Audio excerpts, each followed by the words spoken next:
Langsung saja Ustaz. Makasih. Jadi benar Ibu ya, di dalam sebuah hadis Rasulullah Sallallahu Alaihi Wasallam menjelaskan bahwa surga itu ada 100 darajah, 100 tingkat.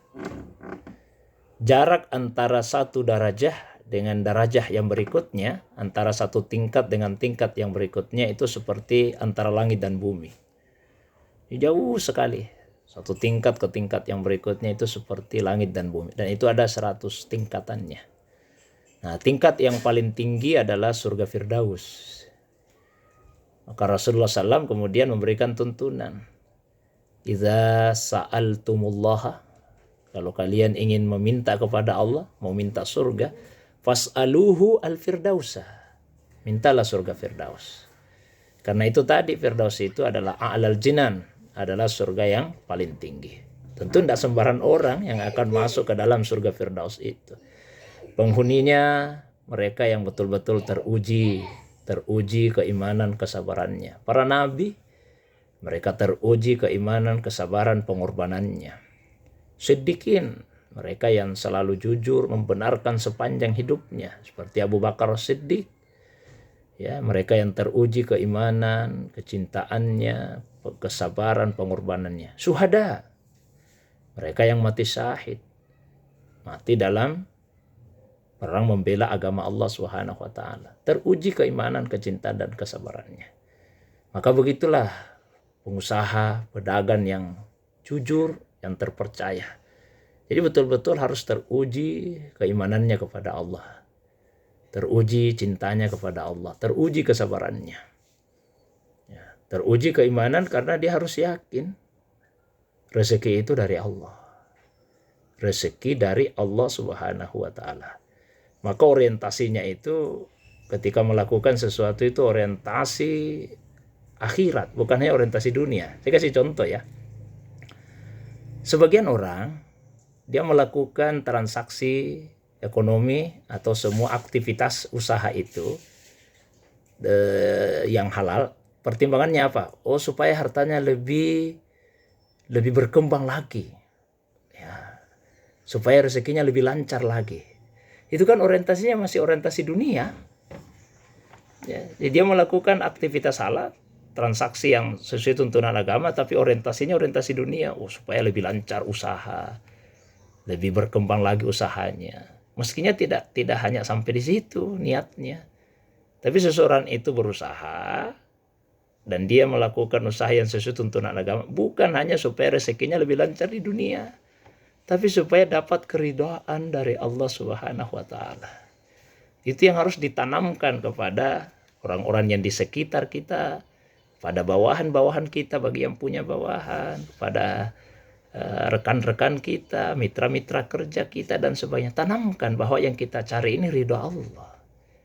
Ridha Allah. Dalam usaha itu ridha Allah. Bukan hanya sekedar keuntungan dunia, keuntungan materi, tapi ridha Allah yang kita cari. Dan Allah hanya akan meridai hambanya yang melakukan aktivitas sesuai dengan tuntunannya. Tidak mungkin Allah ridha jika kita melakukan transaksi yang tidak sesuai dengan tuntunan Allah Subhanahu wa taala. Kemudian teruji cintanya. Cinta itu teruji ketika misalnya berada dalam kondisi harus memilih. Hanya di Al-Quran surat Taubah 24 kan disebut. Qul in kana aba'ukum wa abna'ukum wa ikhwanukum wa aswajukum wa ashiratukum wa amwalun iktaraftumuha wa tijaratun tahsawna kasadaha wa masakin tardawnaha ahabba ilaikum minallahi wa rasuli wa jihadin fisabili fatarabbasu hatta ya'tiyallahu bi amrih wallahu la yahdil qaumal fasikin. Katakanlah jika seandainya orang tua kalian, anak-anak kalian, saudara-saudara kalian, pasangan hidup kalian, keluarga kalian, kemudian bisnis, usaha yang kamu khawatir rugi, harta benda yang kamu miliki, rumah tempat tinggal yang menyenangkan. Kalau 8 hal itu ahabba ilaikum minallahi wa rasuli, lebih kamu cintai dibandingkan Allah dan Rasulnya, wa jihadin fisabil dan jihad di jalan Allah, fatarabbasu. Persiapkan dirimu dengan baik hatta yati Allahu bi amri, sampai Allah datangkan putusannya. Wallahu la yahdil qaumal fasikin. Allah itu tidak akan pernah memberi hidayah kepada orang-orang yang fasik. Jadi intinya adalah bahwa ditanamkan kepada mitra-mitra, kepada usaha itu bahwa kita tidak dilarang mencintai harta. Tapi kecintaan kepada harta tidak boleh mengalahkan cinta kita kepada Allah dan Rasulnya. Dan terujinya ketika harus memilih. Ini ada usaha, untungnya besar. Tapi subhat, apalagi haram. Ini ada usaha, mungkin keuntungan dunianya kecil. Tapi ini sesuai dengan tuntunan Allah. Tempuhlah itu. Tempuhlah itu. Karena itu salah satu bentuk ujian juga. Ya.